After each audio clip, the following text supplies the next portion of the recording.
Hello everyone, very very good morning to all of you. आज हम लोग discuss करेंगे मैथ्स पेडागोजी के महत्वपूर्ण प्रश्नों को। तो जल्दी से आप लोग जो है कॉपी और पेन लेकर के बैठ जाओ। जो भी प्रश्न है आप उसको पहले खुद अटेम्प्ट करें, है ना। और आउट ऑफ 15 आपके कितने मार्क्स आते हैं वो आप जरूर कमेंट में शेयर करें। तो चलिए फ्रेंड्स, हम लोग इस वीडियो को शुरू करते हैं। और ये रहा आपका स्क्रीन पे पहला क्वेश्चन, 31 नंबर जो क्वेश्चन है आपका, आप अटेम्प्ट करेंगे। तो पहला क्वेश्चन है आपका, the concept of area of plane figure can be introduced to the students of class 5 by. कक्षा 5 के स्टूडेंट को अगर समतल आकृतियों के क्षेत्रफल की संकल्पना का परिचय देना है तो कौन सा मेथड सबसे अच्छा होगा। Calculating the area of a rectangle by finding length and breadth of a rectangle and using formula for the rectangle, है ना। एरिया ऑफ रेक्टेंगल मतलब कि आयत की लंबाई चौड़ाई का पता लगाते हुए आयत के क्षेत्रफल के सूत्र का प्रयोग करते हुए आयत के क्षेत्रफल की गणना कर देंगे। दूसरा है stating the formula for area of rectangle in square, मतलब कि उसको सूत्र बता देंगे आयत और वर्ग के क्षेत्रफल को निकालने का। नेक्स्ट है calculating the area of figure with the help of counting unit square, मतलब इकाई वर्ग की गणना करते हुए इस तरीके से आकृतियों के क्षेत्रफल की गणना करेंगे। या फिर measuring the area of any figure with the help of different objects like palm, leaf, pencil, मतलब विभिन्न वस्तुएं जैसे हथेली, पत्ती, पेंसिल, इस सब की सहायता से आकृति के क्षेत्रफल को मापना सिखाएंगे। तो कौन सा सबसे बेहतर है अगर एक प्लेन फिगर के एरिया के बारे में डिस्कस करना है, उसको जो है इंट्रोड्यूस करना है बच्चे के सामने, तो सबसे बेहतर कौन सा होगा। तो आप सभी को पता है टीचिंग लर्निंग मटेरियल्स जो सबसे अच्छा होता है ना। तो यहाँ पे सबसे बेहतर आपका कौन है, ऑप्शन नंबर 4।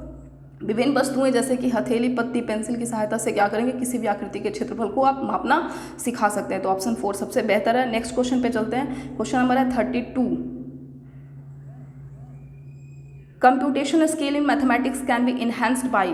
कंप्यूटेशन स्किल मतलब कंप्यूट करना, गणना करना मैथ्स में, है ना। ये कौशल को अगर बढ़ाना है बच्चों के अंदर तो कैसे बढ़ाया जा सकता है, कौन सा आप स्किल, कौन सा क्रिया करके आप बच्चों को ये करवा सकते हैं। पहला है conducting hands on experience in class, है ना। उसको हाथ से करने वाले जो क्रियाशील गतिविधि है उसको आयोजन करवाएंगे। या फिर clarify concepts and procedures followed by lot of practices, संकल्पनाओं और प्रक्रियाओं को स्पष्ट करने के बाद अधिक से अधिक अभ्यास करवाएंगे। मतलब पहले कंसेप्ट की जानकारी आप उसको दे देंगे, फिर बाद में बहुत सारे अभ्यास करवा देंगे। नेक्स्ट है गिविंग कंसेप्चुअल नॉलेज अलोन, केवल संकल्पनात्मक ज्ञान दे करके, या फिर डिस्क्राइबिंग एल्गोरिथम ओनली, मतलब केवल एल्गोरिथम का वर्णन करके। तो केवल लगा हुआ फ्रेंड्स, ये तो ऐसे ही गलती हो जाएगा। केवल वाला ऑप्शन आपका संकीर्ण माना जाता है और आपका क्या हो जाएगा, गलत हो जाएगा। नेक्स्ट है कक्षा में अभ्यास हेतु क्रियाशील गतिविधि का आयोजन करवाएंगे या फिर संकल्पना और प्रक्रियाओं को स्पष्ट करके अधिक से अधिक अभ्यास करवाएंगे। तो कौन सा बेहतर है, तो सबसे बेहतर हैंड्स ऑन एक्सपीरियंस। जब आपका ये ऑप्शन रहे कि क्रियाशील गतिविधियों का आयोजन करवाएंगे तो सबसे बेहतर यही होगा। अगर 1 नहीं होता तो आपका ऑप्शन नंबर 2 जो है वो क्या हो जाता, सही हो जाता। ठीक है, चलते हैं नेक्स्ट क्वेश्चन पे। 33 number question, to teach various units of length to the students of class 3 a teacher shall take the following materials to the class. कक्षा 3 के विद्यार्थियों को लंबाई की विभिन्न इकाइयाँ, है ना, जो भी आपका मीटर, सेंटीमीटर, है ना, फुट, ये सभी जो लंबाई की विभिन्न इकाइयाँ है उसके लिए उसको पढ़ाना है। तो शिक्षक के कौन सा जो है सामग्री कक्षा में ले जाना चाहिए उसको। पहला बोल रहा है rulers of different length and different units, measuring rod, measuring tape, है ना, measuring strips used by architects. जो भी आर्किटेक्ट्स होते हैं, वस्तुकार के द्वारा जो प्रयोग की जाने वाली जो विभिन्न लंबाइयों के जो इकाई वाले रूलर जैसे होता है आपका, जिसको फुट बोला जाता है, नापने वाली छड़ होती है, नापने वाली पट्टी होती है, इन सभी चीज़ों को ले जाएंगे। या फिर measuring tape with centimetre on one side and metre on the other side. Measuring tape जो होता है जिसमें एक तरफ सेंटीमीटर होता है दूसरी तरफ मीटर होता है, उसको आप ले जाएंगे। या फिर relation chart of various units, विभिन्न इकाइयों के संबंध चार्ट को ले जाएंगे। या फिर centimetre rulers and measuring tapes, मतलब सेंटीमीटर वाले रूलर और नापने वाले टेप को ले जाएंगे।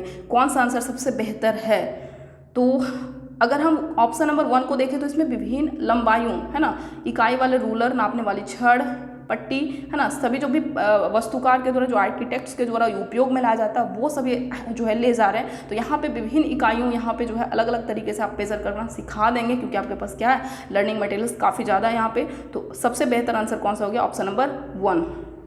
नेक्स्ट जो आपका क्वेश्चन है 34 नंबर, वो आप देखें। The objective of teaching number system to class 3 students is to enable the students। Class 3 का जो बच्चा है उसको संख्या पद्धति मतलब नंबर सिस्टम पढ़ाने का क्या उद्देश्य हो सकता है, किस लिए आप पढ़ाते हो? नंबर सिस्टम को। To master the skill of addition and subtraction of 4 digit, मतलब 4 अंकों वाली संख्या के योग और उसके घटाव के कौशल को प्रवीणता उसमें प्राप्त कर ले, उसमें मास्टर गेन कर ले। नेक्स्ट है to master the skill of reading large number, बड़ी संख्याओं के पढ़ने के कौशल में प्रवीणता आ जाए, मतलब बड़ी बड़ी संख्याओं को वो पढ़ पाए, ऐसा उसके अंदर स्किल डेवलप हो जाए। या फिर to count up to 6 digit number, 6 अंकों तक की गणना कर सके। या फिर to see the numbers as groups of hundreds, tens, ones and to understand the significance of place value, मतलब बच्चे जो है स्थानीय मान की सार्थकता को समझ सके और संख्याओं के सैकड़ा, दहाई और इकाई के समूह के रूप में उसको देख सके, है ना। इस तरीके का जो है उद्देश्य हो सकता है। कौन सा उद्देश्य सबसे बेहतर है, किस चीज़ का? नंबर सिस्टम को अगर आप बच्चे को पढ़ाते हैं तो कौन सा स्किल डेवलप करते हैं? तो नंबर सिस्टम में आप सभी को अगर पढ़े होंगे आप लोग नंबर सिस्टम, तो उसमें आप लोग पेस वैल्यू, है ना, प्लेस वैल्यू, फेस वैल्यू, है ना, ये सभी वास्तविक जो मान होता है, या फिर कहें कि प्लेस वैल्यू जो स्थानीय मान होता है, इन सभी चीज़ की संकल्पना के बारे में बच्चों को क्या होती है, समझ होती है। इसके अलावा, है ना, 10 प्लेस पे, है ना, 100 प्लेस पे, 1000 प्लेस पे वाली इकाइयों को क्या करता है बच्चा, जो संख्याओं को पढ़ पाता है। तो सबसे बेहतर कौन सा हो गया? Option number 4। आप सभी का आई होप सही जा रहा होगा फ्रेंड्स। नेक्स्ट हम लोग 35 नंबर क्वेश्चन पे आते हैं। ये रहा 35 नंबर क्वेश्चन, कहता है most appropriate strategy that can be use to internalise the skill of addition of money, सबसे उपयुक्त व्यूह रचना जिसका प्रयोग धनराशि के योग की कुशलता को आत्मसात करने के लिए किया जा सकता है ना। एडिशन ऑफ मनी जो स्किल है, एडिशन ऑफ मनी के स्किल को क्या करना है, इंटरनलाइज करना। तो सबसे बेहतर इसमें कौन सा होगा? रोल प्ले होगा, या फिर सॉल्विंग लॉट्स ऑफ प्रॉब्लम, या फिर use of ICT, use of models, है ना, बहुत सारे सवाल को करना, ICT का प्रयोग करना, या फिर प्रतिरूप का प्रयोग करना। कौन सा आंसर सबसे बेहतर है? किस चीज़ को सिखाना है? एडिशन ऑफ मनी स्किल को बच्चा इंटरनलाइज कर ले, है ना, इंटरनलाइज कर ले। तो सबसे बेहतर कौन सा होगा? बहुत सारे सवाल हल करने से क्या बच्चा इंटरनलाइज कर लेगा? नहीं करेगा। ICT का प्रयोग से कोई मतलब नहीं है। प्रतिरूप का प्रयोग मतलब मॉडल्स दिखा देंगे, है ना। जैसे मॉडल्स का मतलब क्या हुआ, साइंस में अगर आप आई पढ़ा रहे हो, है ना, तो आप आई प्लास्टिक का आई बना करके दिखा दिए, इस तरीके का। तो नहीं, इस सब से बच्चे जो हैं इस सब से नहीं सीखेंगे। बच्चे जो है एडिशन ऑफ मनी मतलब रुपये पैसों को जो है, धनराशि को जोड़ने की जो है ना कुशलता, वो रोल प्ले से सीखता है ना। मतलब जो भी लोग हैं उसके आसपास में उसको जो है देखता है कि किस प्रकार से लोग जो है जोड़ते हैं पैसे को, है ना। ये जो स्किल है इसको इंटरनलाइज करने के बाद यहाँ पे किया जा रहा है, आत्मसात करने की बात की जा रही है। तो यहाँ पे रोल प्ले मेथड सबसे बेहतर मेथड है ना। जब भी किसी को आप देखते हो कि पैसे इस तरीके से कोई गिन रहा है ना, ऐड कर रहा है, तो आप भी क्या करते हैं, उस तरीके से करते हैं। तो ऑप्शन नंबर 1 जो है सबसे बेहतर इसका आंसर है 35 का। नेक्स्ट क्वेश्चन की अगर बात करें 36 नंबर, तो ये रहा आपका, a teacher use the following riddles in a class while developing the concept of base and place value. I am less than 8 tens and 4 ones. तो इस तरीके का पहेली का प्रयोग किया है ना। The objective of this activity is, एक शिक्षक है आधार 10 और स्थानीय मान की संकल्पना का विकास करते समय कक्षा में निम्नलिखित पहेली का प्रयोग करता है। मैं 8 दहाइयों और 4 इकाइयों से कम हूँ। इस गतिविधि का उद्देश्य क्या हो सकता है? To reinforce the concept of base 10 and place value, मतलब आधार 10 और स्थानीय मान की संकल्पना को दृढ़ करने के लिए, या फिर समेटिव असेसमेंट हो रहा है, या फिर to introduce the concept of tens and ones to the students, मतलब विद्यार्थियों को दहाई और इकाई की संकल्पना का परिचय कराना, या फिर to have some fun in the class and to break monotony, मतलब कक्षा में कुछ मजा करने के लिए, एक रास्ता को तोड़ने के लिए। तो फिर यहाँ पे देखिए फ्रेंड्स, आप यहाँ पे कट कर सकते हैं ऑप्शन नंबर 2 को। यहाँ पे इस तरीके की बात नहीं हो रही है।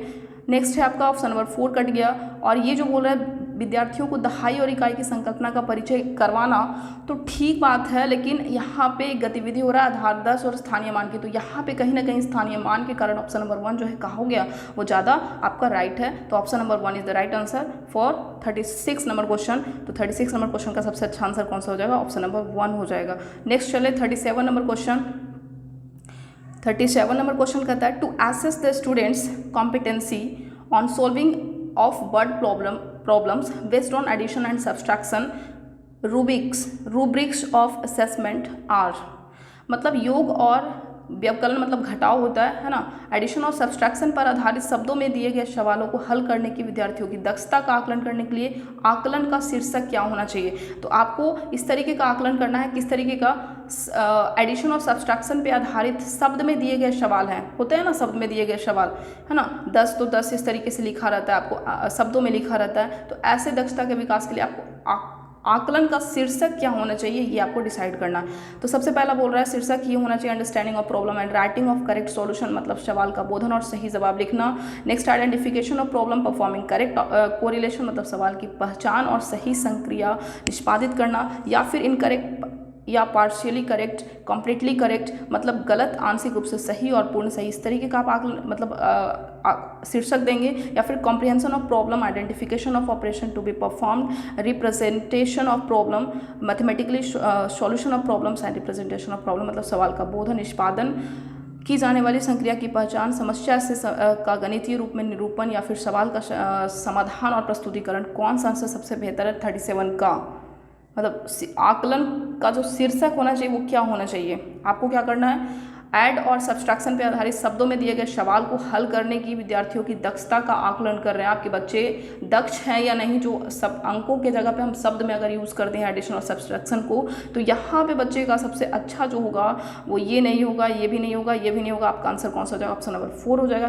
क्योंकि यहाँ पे और सभी ऑप्शन को यहाँ पे देखिए लिखा हुआ है सवाल का बोधन, मतलब बच्चे समझ रहे हैं या नहीं, निष्पादित की जाने वाली संक्रिया की पहचान, जो भी आप परफॉर्म कर रहे हैं, है ना, जो भी ऑपरेशन किया जा रहा है और परफॉर्म, उसकी पहचान बच्चा कर रहा है या नहीं, समस्या का गणितीय रूप में निरूपण, है ना, वो जो है प्रॉब्लम मैथमेटिकली उसको ऑपरेट कर पा रहे हैं या नहीं, फिर सवाल का समाधान या प्रस्तुतिकरण, सभी इसमें क्या है शामिल है। तो ऑप्शन नंबर 4 जो है वो क्या हो गया, इसका सही जवाब हो गया। नेक्स्ट क्वेश्चन 38 नंबर क्वेश्चन, सुश्री रीना क्या है, दशमलव के गुणन की संकल्पना का शिक्षण करने के लिए ग्रिड पद्धति का इस्तेमाल करती है ना। यूज ग्रिड पद्धति, grid activity to teach the concept of multiplication of decimals, है ना। डेसिमल्स के मल्टीप्लिकेशन के कंसेप्ट को यहाँ पे पढ़ाने के लिए क्या कर रही है, ग्रिड पद्धति का इस्तेमाल कर रही है। तो उसका एक नमूना यहाँ पे दिया गया है फ्रेंड्स, आप यहाँ पे समझ रहे हैं। इस पद्धति द्वारा सुश्री रीना क्या कर रही है, सीखने के परंपरागत उपागम का प्रयोग कर रही है ना, जो भी ट्रेडिशनल अप्रोच है वो कर रही है यूज़,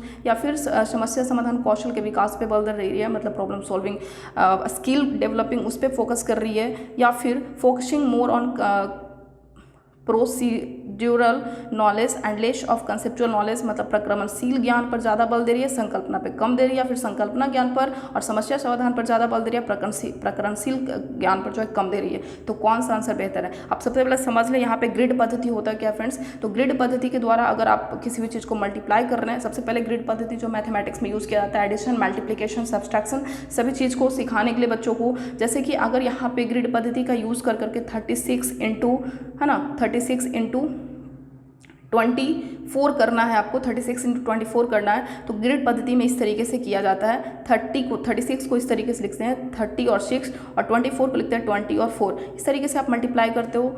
30 इंटू 20 मल्टीप्लाई करेंगे तो 600 हो जाएगा, और 20 को अगर 6 से करेंगे तो 120 हो जाएगा। 30 को अगर 4 से मल्टीप्लाई करेंगे तो हो जाएगा 120, और इस तरीके से 6 को 4 से करेंगे तो 24, और इस तरीके से सभी को क्या कर देते हैं, यहाँ पे हम जोड़ देते हैं। मतलब 600 प्लस 120 प्लस 120 प्लस 24, अगर आप इसको ऐड करें तो 4 2 2 4 2 6, और ये हो गया 6 2 8, मतलब 664 आपका आ गया। तो ग्रिड पद्धति में क्या किया जाता है, इस तरीके से जो है, ग्रिड पद्धति में जो है इस प्रकार से जो है उसको क्या किया जाता है, गुणन की जाती है, मल्टीप्लिकेशन किया जाता है। तो समझ आ गई आपको। यहाँ पे भी देखिए इस तरीके का नमूना यहाँ पे दिया गया है आपको, 0.06 है और 0.3 इसको मल्टीप्लाई किया गया, इस तरीके से मल्टीप्लाई कर करके क्या आया, 0.2 और 0.3 को मल्टीप्लाई किया है तो यहाँ पे 0.06 आया। ठीक, तो यहाँ पे इस पद्धति द्वारा सुश्री रीना क्या कर रही है, प्रक्रमणशील कौशल पे ज़्यादा ध्यान दे रही है। ये तो ऑप्शन कटा, ये भी कटा। या फिर संकल्पनात्मक ज्ञान और समस्या समाधान पे। तो आप देख रहे हैं यहाँ पे कंसेप्ट का जानकारी दिया जा रहा है कि आप इस तरीके से, है ना 36 को क्या की 30 और 6, है ना, तो यहाँ पे टेंस के रूप में यहाँ पे जो है निरूपित करके, तो कहीं ना कहीं कंसेप्ट के ऊपर ज़्यादा ध्यान दे रही है, ज़्यादा बल दे रही है। तो आपका आंसर कौन सा हो जाएगा, ऑप्शन नंबर 4। ठीक, नेक्स्ट चलते हैं क्वेश्चन नंबर 39। भिन्न की योग की संकल्पना पाठ पर योजना बनाते समय शिक्षक पट्टी मोड़ने वाली गतिविधि का प्रयोग कर रहा है ना। While planning lesson on the concept of fraction addition, a teacher is using the activity of a strip folding, है ना। जैसे कि आपका ये स्ट्रिप है, एक पट्टी है कागज़ की, है ना, इसको आप क्या करो आधा मोड़ दो तो ये बन गया आधा, फिर आधे को क्या करो फिर से मोड़ दो तो क्या बन गया चौथाई, फिर से उसको एक बार मोड़ दो तो क्या बन गया 1/8। तो उपयुक्त गतिविधि के द्वारा क्या ये जो एबव एक्टिविटी इस क्या है पोस्ट कंटेंट एक्टिविटी है, वेस्टेज ऑफ टाइम है, प्री कंटेंट एक्टिविटी या फिर कंटेंट एक्टिविटी है ना। तो विषय वस्तु के पहले दी जाने वाली गतिविधि है या फिर समय की बर्बादी या फिर बाद में दी जाने वाली फिर विषय वस्तु से गतिविधि। तो कौन सा आंसर सबसे बेहतर है आंसर, तो यहाँ पे ऑप्शन नंबर आपका कौन सा हो जाएगा सबसे पहले, है ना। जब भी कंटेंट शुरू होता है तो उससे पहले जो आप इस तरीके का क्या कर रहे हैं, आप कागज़ उठा करके आप इस तरीके से सिखा रहे हैं फ्रैक्शन को, है ना, उसके बाद आप क्या आते हैं कंसेप्ट पे आते हैं। तो ये जो है क्या है विषय वस्तु से पहले की गतिविधि है फ्रेंड्स। तो यहाँ पे आपका ऑप्शन नंबर क्या हो जाएगा ऑप्शन नंबर 3। नेक्स्ट 40 क्वेश्चन है, a suitable approach for explaining that a remainder is always less than the divisor to class 4 students. कक्षा 4 का बच्चा है उसको समझाना है कि शेष जो है हमेशा विभाजक से क्या होता है कम होता है। ये उचित उपागम क्या करेगा, है ना, कौन सा सबसे सुटेबल आपका क्या है अप्रोच है।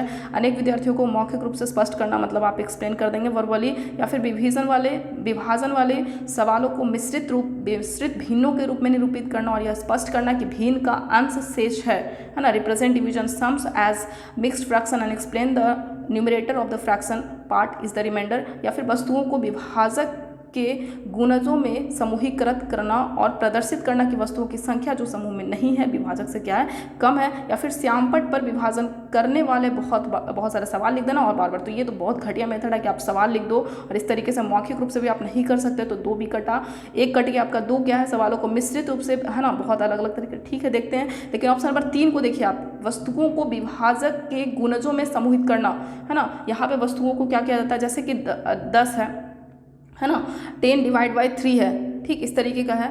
तो यहाँ पे डिवाइड करना है 3 से, तो क्या कर देंगे 10 को 3 गुणज में बराबर बराबर बांटिए, तो 3 3 3 आ गया और क्या बच गया 1। इस तरीके से 16 है, 16 डिवाइड बाई 3 है, तो 3 फिर से इसको करें 3 3 3 5 और 1 फिर से बच गया। तो हमेशा क्या आ रहा है रिमाइंडर हमेशा लेस देन आ रहा है किससे, डिवाइजर से। तो यहाँ पे इस तरीके से बता सकते हैं। या फिर आप एक्टिविटीज़ कर सकते हो, है ना, कि 10 है तो इस तरीके से 3 आप ब्लॉक बना सकते हो, है ना। यहाँ पे 1 2 3, यहाँ पे भी 1 2 3, है ना, इस तरीके से आप रख सकते हैं। और फिर से 1 क्या हो जाता है 3 3 6 3 9, 1 क्या हो गया आपका बच गया। तो 1 जो डॉट है वो क्या हो गया आपका रिमाइंडर के रूप में। आप इस तरीके से कर सकते हैं। तो वस्तुओं का विभाजन में, है ना, क्या करेंगे आप गुणजों में समूहीकृत करेंगे और प्रदर्शित करके बताएंगे कि ये जो है समूह में नहीं आ रहा है, मतलब विभाजक से क्या है कम है। तो इस तरीके से हो गया। नेक्स्ट आपका 41 नंबर क्वेश्चन है, भिन्नों का योग पढ़ाते समय श्री सिंह द्वारा यह देखा गया है कि निम्नलिखित प्रकार की त्रुटि बहुत आम है ना। 2 + 2 यहाँ पे कर दिया गया है, 5 3 8, है ना, इस तरीके से कुछ इस तरीके से जो है त्रुटि किया है। तो श्री सिंह को निम्नलिखित उपचारात्मक कार्य करना चाहिए। कौन सा जो है सुटेबल रिमेडियल एक्शन है। While teaching the addition of fraction, it was observed by Mr. Singh that was followed type of, है ना। तो इस तरीके का जो है एरर किया है ना, न्यूमरेटर को न्यूमरेटर से ऐड कर दिया है और इस तरीके से। तो क्या करेंगे, कौन सा रिमेडियल सबसे अच्छा है। असमान भिन्नों के योग की संकल्पना को स्पष्ट करने के लिए चित्रात्मक प्रतिरूप देना और बाद में समान प्रकार के सवालों का अभ्यास करा देंगे, ये होगा सही। या फिर विद्यार्थियों को मेहनत करने की सलाह देना और उसको भिन्नों के योग वाले सवाल का अभ्यास करने के लिए दे देंगे। या फिर LCM, है ना, लशा की संकल्पना LCM जो है इस तरीके से बता देंगे। या फिर समान प्रकार के सवालों का अधिक अभ्यास करवा देंगे। तो समान प्रकार के सवालों का रट्टाफिकेशन हो गया, ये भी आपका नहीं होगा। यहाँ पे आप क्या करेंगे, मेहनत करने की सलाह नहीं। ऑप्शन नंबर 1 इज द सबसे बेस्ट, ऑप्शन नंबर 1 सबसे अच्छा हो गया। नेक्स्ट क्वेश्चन पे आइए फ्रेंड्स, 43 नंबर क्वेश्चन है। NCF 2005 मानती है कि गणित में चिंतन और तर्कना का एक तरीका शामिल होता है ना, तर्कना का एक तरीका शामिल होता है। इस दृष्टिकोण को किसके द्वारा प्राप्त किया जा सकता है ना। NCF कंसीडर करता है mathematics involves a certain way of thinking and reasoning. This vision can be realised by adopting exploratory approach, use of manipulative connecting concept to real life और इन्वॉल्विंग स्टूडेंट्स इन डिस्कशन। मतलब खोजबीन उपागम का प्रयोग करना, हस्तचालकों का प्रयोग करना, इसका चिंतन और तर्कना। या फिर गणित के सभी पाठ्य पुस्तकों का पुनर्लेख करना, ये होता है rewriting all text book of mathematics, है ना। मतलब कि ये दृष्टिकोण किसके द्वारा प्राप्त किया जा सकता है ना। चिंतन और तर्कना जो है किसके द्वारा प्राप्त कर सकते हैं, इसके द्वारा प्राप्त हो सकता है क्या। या फिर बहुत सारे सवाल, है है ना, वर्कशीट आप कर लेंगे परफॉर्म, तो इससे हो जाएगा, नहीं होगा, या विशेष कोचिंग विद्यार्थियों को दे देने से नहीं होगा। एक ही है आपका सबसे बढ़िया, अडॉप्टिंग एक्सप्लोरेटरी अप्रोच, है ना, मैथमेट यही है जिसके कारण क्या होता है, तर्कना और चिंतन जो है शामिल होता है। इस तरीके का बात जो है एनसीएफ करता है। तो नेक्स्ट क्वेश्चन पे आएंगे फ्रेंड्स, 45 नंबर क्वेश्चन है आपका। रिजुल एक गतिविधि, है ना, गति संवेदी कानेस्थेटिक स्टूडेंट्स है ना, उसकी शिक्षिका सुश्री नेहा उसकी अधिगम शैली को समझती है, उसकी गुणन की संकल्पना को स्पष्ट करने के लिए उन्हें निम्नलिखित में से किस व्यूह रचना का चयन करना है। मतलब एक उसकी टीचर है जो समझती है कि रिजुल जो है क्या है, कानेस्थेटिक लर्नर है ना, तो ऐसे में कौन से स्ट्रेटजी सबसे वो अच्छा चूज करेगी, किसके लिए, है ना, कंसेप्ट ऑफ मल्टीप्लिकेशन के लिए, कि उसका जो है क्लियर हो जाए उसका कंसेप्ट ऑफ मल्टीप्लिकेशन, है ना, अच्छे से वो क्या कर पाए, गुणन कर पाए। ठीक, तो कौन सा अच्छा अधिगम शैली हो सकता है, क्या है, स्टूडेंट कैसा है, कानेस्थेटिक है, मतलब फिजिकली इन्वॉल्व होकर के बच्चा ज़्यादा सीखता है। कानेस्थेटिक मतलब होता है गति से रिलेटेड, मतलब बच्चा जो है फिजिकल एक्टिविटीज़ में इन्वॉल्व होकर के ग्रुप में जो है वर्क कर करके बच्चा सीखता है, इस तरीके का बच्चा है। तो आपको ढूंढना है सबसे बेहतर आंसर, इसके लिए अप्रोप्रिएट कौन सा सबसे अच्छा होगा। तो पहला बोल रहा है forcing him to memorise all tables, पहला ऑप्शन तो बिल्कुल गलत हो गया भाई, कि पहाड़ों को याद करने के लिए उस पर बल दे देंगे।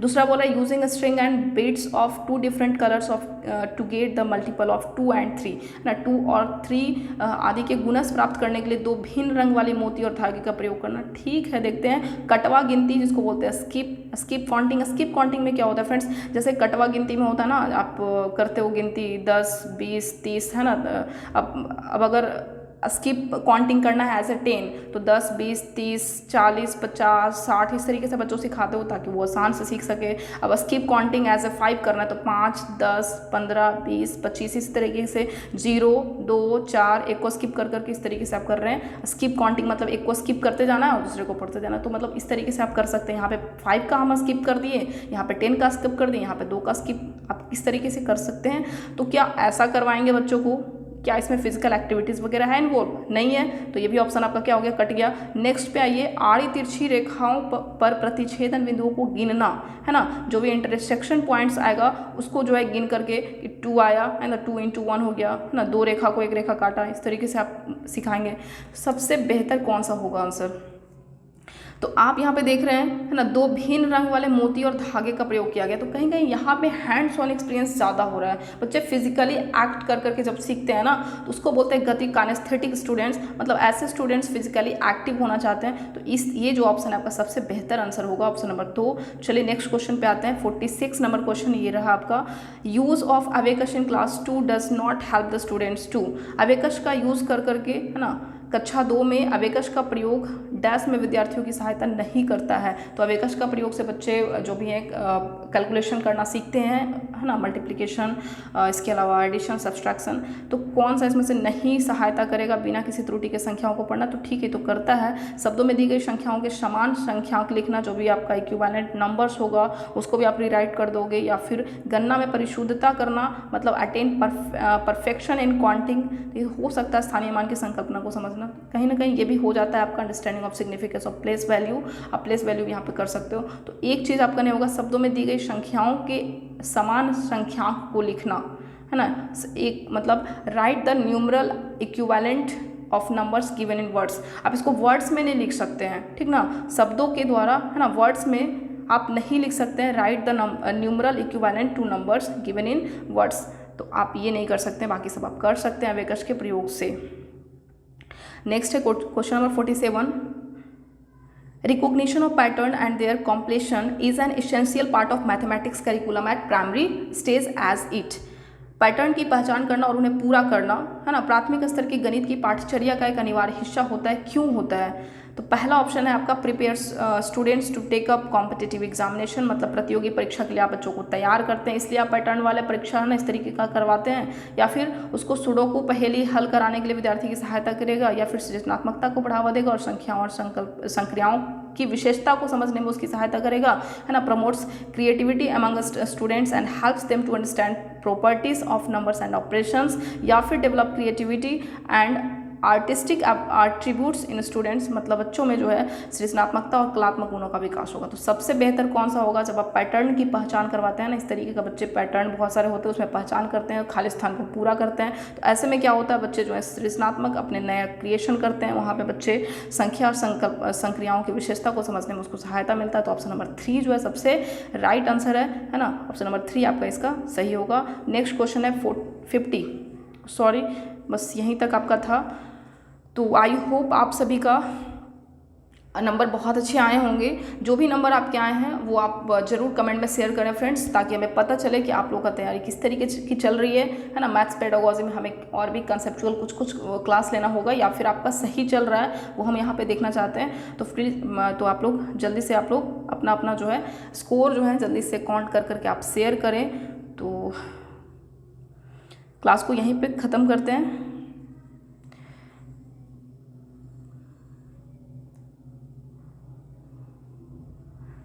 सभी को गुड नाइट,